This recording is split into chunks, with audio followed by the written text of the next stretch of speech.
Cerca Teleeuropa sul tuo Play Store o Apple Store e scarica la nostra app. Siamo tutti su tuo stesso cielo, siamo tutti su tuo stesso sole, siamo tutti su ta stessa luna e siamo tutti su te stesse stelle. Respiriamo tutta stessa aria, ne viviamo tutta stessa acqua, camminiamo sopra stessa terra, come si spiega tutta sta guerra. Noi ne scordiamo troppo facilmente, che siamo nati senza fa domanda, e tutte cose che ne siamo chini, quando moriamo ne portiamo niente. Abbiamo sempre a puzza sotto il naso, facciamo a gara chi nel nostro spirito, e ne facciamo tanti cannizzosi, ma siamo solo giusti e presuntuosi. Buona domenica carissimi amici, abbiamo concluso da poco il mese mariano per eccellenza, ma il tempo è sempre mariano, ecco, perché senza la madre di Gesù e la madre nostra come facciamo a vivere? Ecco.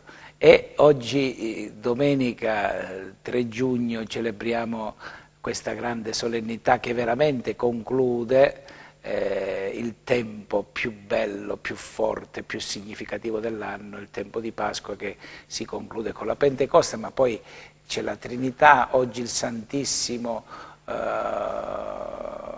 Corpo di Cristo, il Corpus del Signore, Corpus Domini, e poi venerdì il Sacro Cuore di Gesù. Siamo proprio nel cuore, giorni particolarissimi. Allora iniziamo davvero questo incontro chiedendo alla Madonna che ci aiuti a conoscere suo Figlio, come ci ha insegnato Papa Benedetto con questa preghiera che ha messo a conclusione della sua prima lettera enciclica: Dio è amore, amore, amore. Quanto è abusata questa parola, quando la usiamo superficialmente, ma l'amore è Gesù crocifisso per noi, quello è l'amore. La Madonna lo ha seguito fino a questo gesto estremo di amore. Allora Papa Benedetto ci ha insegnato a pregare la Madonna così: Santa Maria, Madre di Dio, tu ci hai donato la vera luce, Gesù tuo Figlio, Figlio di Dio, ecco, ti sei consegnata completamente alla chiamata di Dio e sei così diventata sorgente della bontà che sgorga da Lui. Mostraci Gesù, guidaci a Lui, insegnaci a conoscerlo e ad amarlo, perché possiamo anche noi diventare capaci di vero amore ed essere sorgenti di acqua viva in mezzo a un mondo assetato, ecco, assetato d'amore. Siamo tutti assetati d'amore e rimaniamo tutti delusi se non incontriamo e reincontriamo continuamente Gesù, il Cristo, il Figlio eterno di Dio.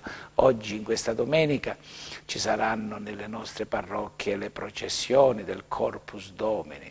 Ecco, gireremo per le strade delle nostre città, dei nostri paesi, con questo segno apparentemente insignificante, questo pezzettino di pane, ma amici miei, il corpo di Cristo siamo noi, sono io, sei tu, siamo noi quando siamo riuniti nel suo nome, e nel suo nome facciamo cose che gli altri uomini a stento si ci avvicinano, perché il cristianesimo è fare qualcosa con la forza di Dio, con la grazia di Dio, con la grazia di Cristo. Allora davvero apriamoci, carissimi amici, all'ascolto di questo Vangelo, che è un Vangelo particolare, perché è particolare questa domenica che viviamo. Il primo giorno degli Azimi, quando si immolava la Pasqua, i discepoli dissero a Gesù: «Dove vuoi che andiamo a preparare perché tu possa mangiare la Pasqua?» Allora mandò 2 dei suoi discepoli dicendo loro: «Andate in città e vi verrà incontro un uomo con una brocca d'acqua. Seguitelo. Là dove entrerà, dite al padrone di casa: Il maestro dice: dov'è la mia stanza in cui io possa mangiare la Pasqua con i miei discepoli? Egli vi mostrerà al piano superiore una grande sala, arredata e già pronta. Lì preparate la cena per noi. I discepoli andarono e, entrati in città, trovarono come aveva detto loro e prepararono la Pasqua. Mentre mangiavano, prese il pane e recitò la benedizione, lo spezzò e lo diede loro, dicendo: prendete, questo è il mio corpo. Poi prese un calice e rese grazie, lo diede loro e ne bevvero tutti. E disse loro: questo è il mio sangue dell'alleanza, che è versato per molti. In verità io vi dico che non berrò mai più del frutto della vite fino al giorno in cui lo berrò nuovo nel regno di Dio. Dopo aver cantato l'inno, uscirono verso il Monte degli Ulivi. Dio ci ha donato se stesso, non cose, perché le abbiamo le cose a disposizione, ma non ci soddisfano pienamente, veramente. Dio si è donato a noi. Questo è un mistero che noi facciamo fatica ad accogliere. Questo amore incondizionato, non meritato, perché se no non sarebbe amore. Dio è amore, amore, come diceva Jacopone da Todi, amore, amore, omne cosa conclama, qualsiasi cosa desidera amore, anche le cose materiali, un tavolo, una sedia, desiderano essere trattati bene e durano a lungo e svolgono la loro funzione. Ecco, se li trattiamo male, li sciupiamo, li deturpiamo, come purtroppo accade, perché poi c'è questa sorte di rabbia che si accumula dentro di noi e alcuni nostri fratelli ne accumulano tanta che poi esplodono in gesti efferati. È un mistero, carissimi amici. Allora, ma Dio è amore e quindi ci lascia liberi. Allora, Papa Francesco proprio domenica scorsa all'Angelus della festa della solennità della Santissima Trinità, ha ribadito questo concetto che è quello fondamentale. Senza questo crolla tutto. L'amore, Dio è amore. Sentiamo Papa Francesco. Egli è Dio lassù nei cieli, ma anche qua giù sulla terra. Pertanto noi non crediamo in una entità lontana, no, una entità indifferente, no, ma al contrario, crediamo nell'amore che ha creato l'universo e ha generato un popolo. Si è fatto carne, è morto e risorto per noi e come Spirito Santo tutto trasforma e porta a pienezza.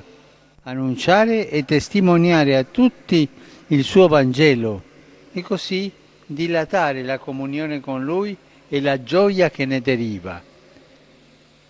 Dio, camminando con noi, ci riempie di gioia e la gioia è un po' il primo linguaggio del cristiano. Questa è la caratteristica distintiva, è la prova del 9 della presenza dello Spirito di Dio. Ecco, quando c'è la gioia, ricordiamo sempre con affetto Papa Benedetto che ancora è vivo qui con noi, non lo dimentichiamo, abbiamo Papa Benedetto, abbiamo un Papa emerito, ci abbiamo fatto un po' di abitudine, ma sono passati, quanti anni sono passati? Dal 2013 sono 5 anni che sono passati, ma Papa Benedetto è ancora con noi, Papa emerito come tanti vescovi emeriti. Ecco, la gioia, come è il suo volto luminoso. Io ebbi la fortuna di partecipare ad un corso di esercizi spirituali nel lontano 1987-88, predicati da Joseph Ratzinger, ma vi garantisco, amici, che quando passava vicino era di una radiosità, di una luce sul suo volto veramente straordinaria, la gioia, ma la gioia che dà Dio attraverso Gesù, suo figlio, e questa gioia i missionari sono chiamati a portare. È logico che un missionario si preoccupa del pane, del mangiare, della salute, delle malattie, cura, i missionari, dell'educazione, delle scuole, ecco. Ma il missionario deve portare questa gioia che viene da Dio attraverso Gesù Cristo. Ecco, il Papa ha incontrato dei missionari e ha parlato della missione e del sostegno principale che dobbiamo dare noi che siamo in trincea ai missionari, quelli che sono in prima linea. Qual è il sostegno? Non è principalmente i soldi, l'aiuto economico, è la nostra preghiera, perché questi nostri fratelli, maschi e femmine, preti, medici, ingegneri, agrari, no? Perché in missione si deve portare pure il sostegno materiale, perché Dio si è fatto uomo, hanno bisogno della nostra preghiera perché possano incontrare e reincontrare continuamente Dio in Cristo, con Cristo, per Cristo, e portare la gioia ai nostri fratelli. Quindi è la preghiera quello che noi dobbiamo fare per i nostri fratelli e amici missionari. Sentiamo Papa Francesco. Perché le pontificie opere missionarie sono importanti? Sono importanti anzitutto perché dobbiamo pregare per i missionari e le missionarie, per l'azione evangelizzatrice della Chiesa. Inoltre queste opere garantiscono a nome del Papa un'equa distribuzione degli aiuti, così che tutte le chiese nel mondo abbiano un minimo di assistenza per l'evangelizzazione, per i sacramenti, per i propri sacerdoti, i seminari, per il lavoro pastorale, per i catechisti. Sostegno ai missionari che evangelizzano e sostegno soprattutto con la preghiera, perché lo Spirito Santo sia presente, è Lui che va avanti con l'evangelizzazione.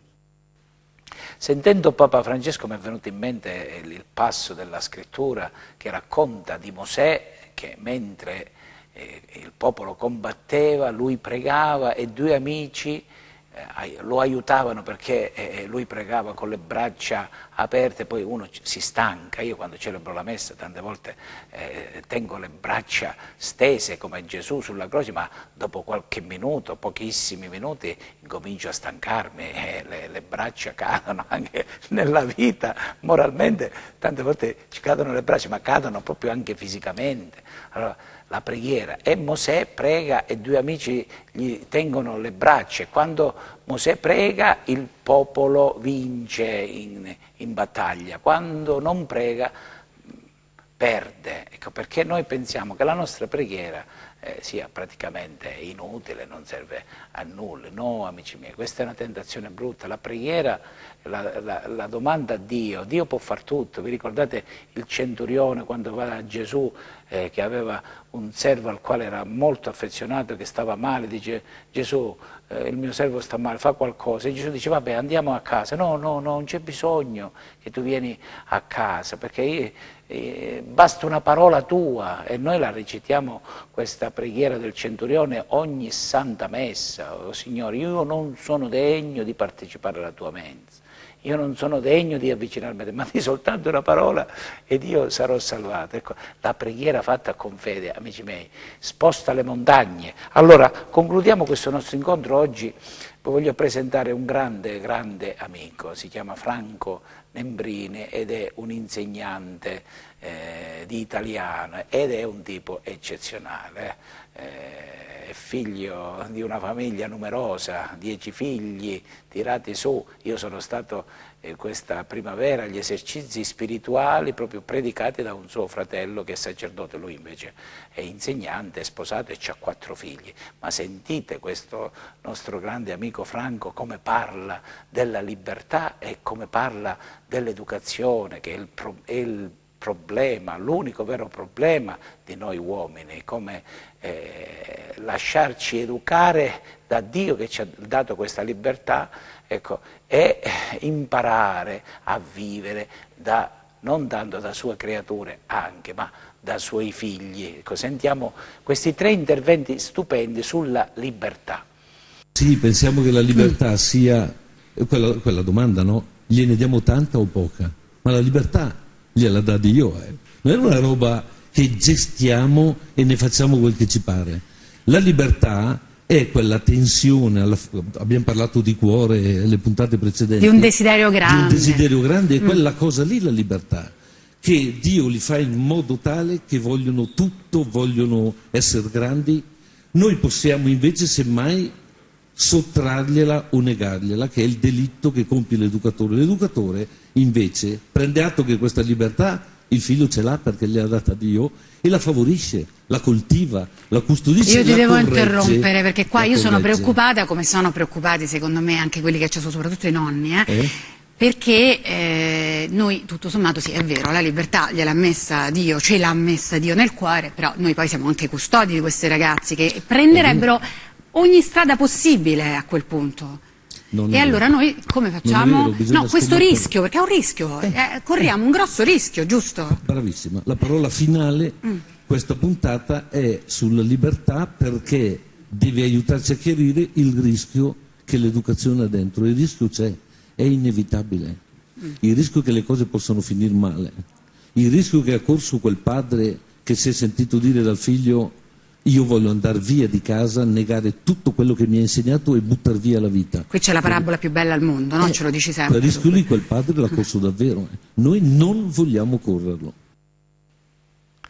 Questo è il punto, amici miei. Guardate, è un argomento, questo non è un argomento, è l'argomento principale della nostra vita. Noi di questo dovremmo parlare in continuazione, come educarci. Educarci significa ex duco, venire fuori, tirare fuori dentro ognuno di noi, da ogni bambino che nasce, anzi che viene concepito nella pancia di sua madre, c'è questa potenzialità a diventare un Dio buono, che gode dell'essere stato creato da Dio a sua immagine e somiglianza, oppure può venire fuori un diavolo, uno che combina guai, uno che va in giro ammazzando le persone.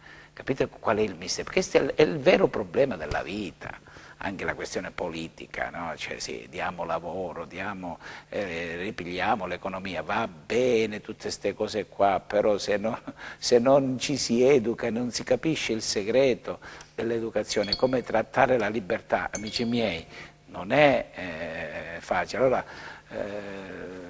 è un rischio l'educazione, perché Dio ha rischiato con noi, lasciandoci liberi. Ecco.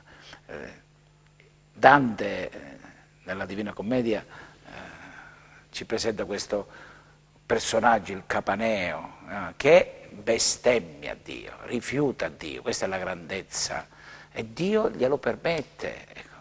No, non ha questa tendenza al controllo, lascia liberi il figlio il prodigo, come è stato citato. Papà, voglio vivere secondo la mia idea. Ecco, vivi, provaci. Ecco, quando si è reso conto che quell'andare per conto suo non l'ha portato a niente di buono, voleva ritornare a casa del padre, ma non come figlio, come servo, perché tanto lì mangiavano tutti, anche i servi stavano bene, ma il padre lo riaccoglie come figlio. Ecco, questa è la rivoluzione cristiana, poter incontrare qualcuno che ci fa fare questa esperienza. Sentiamo quest'altro intervento. Quando chiesi a un ragazzo, dei tanti ragazzi che ho conosciuto, uno particolarmente acuto e sofferente, gli chiesi una volta come ti senti, qual è il sentimento che hai della vita, mi disse: vedi, il problema è che io ho davanti la vita come un grande prato su cui vorrei correre, ma qualcosa mi blocca, c'è una voce che qui dietro la testa continua a dirmi: tu sporcherai quel prato. Quella voce è la voce di mia mamma, di mio papà, degli insegnanti, degli adulti.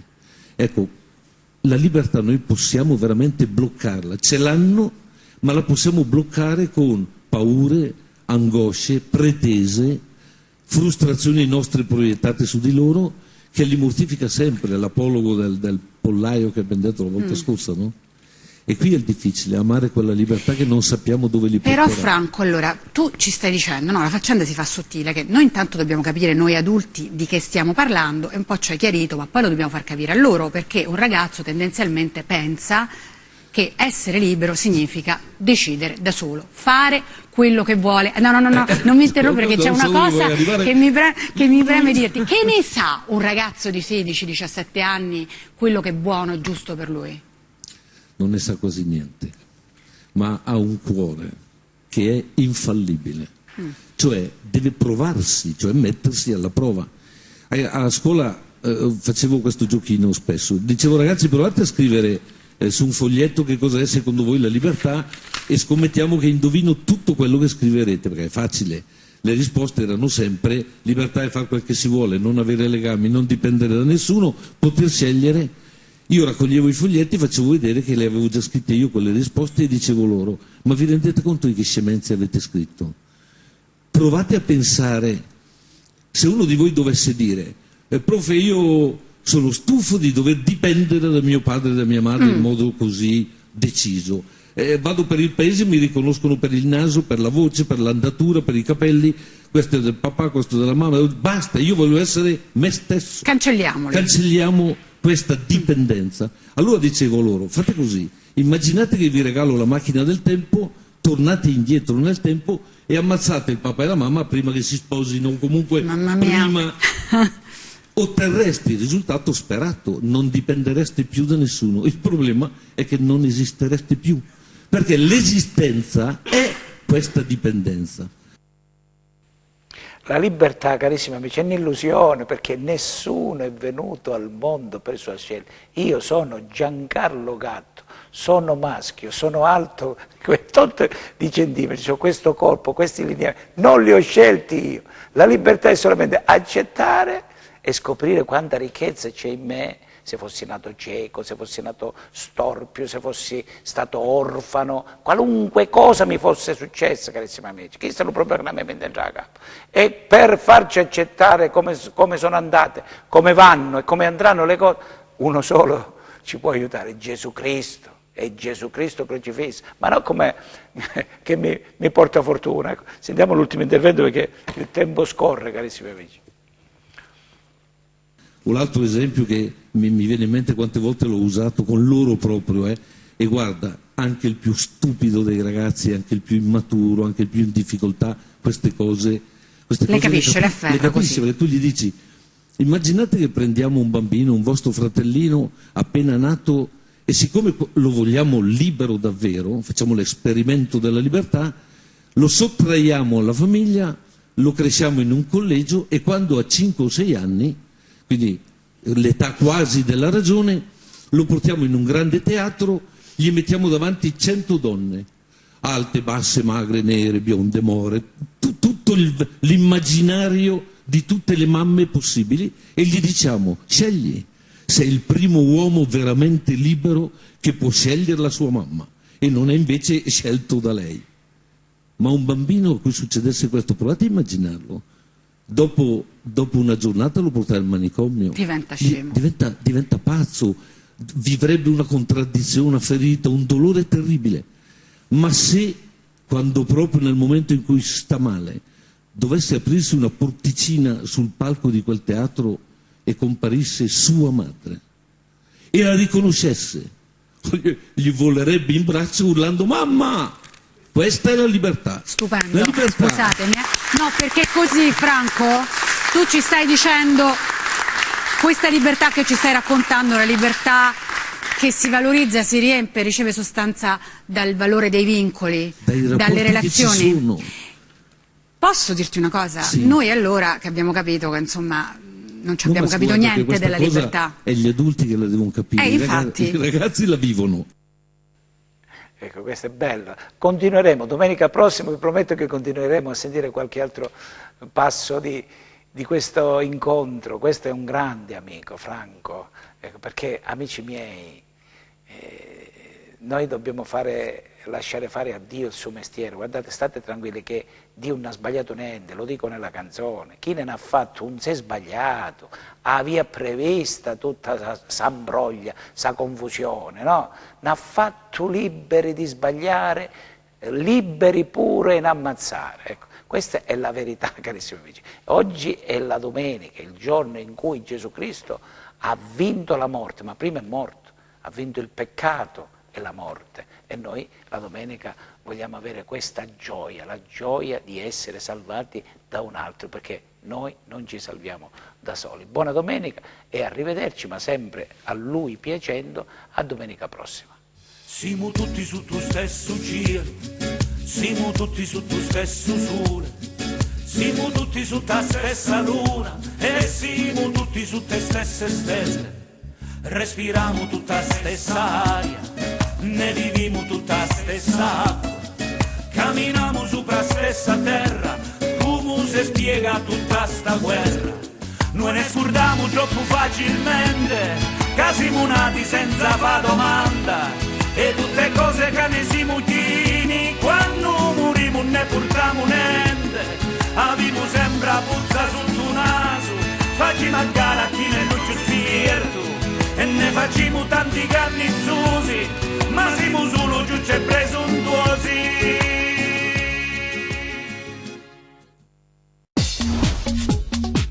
Cerca Teleuropa sul tuo Play Store o Apple Store e scarica la nostra app.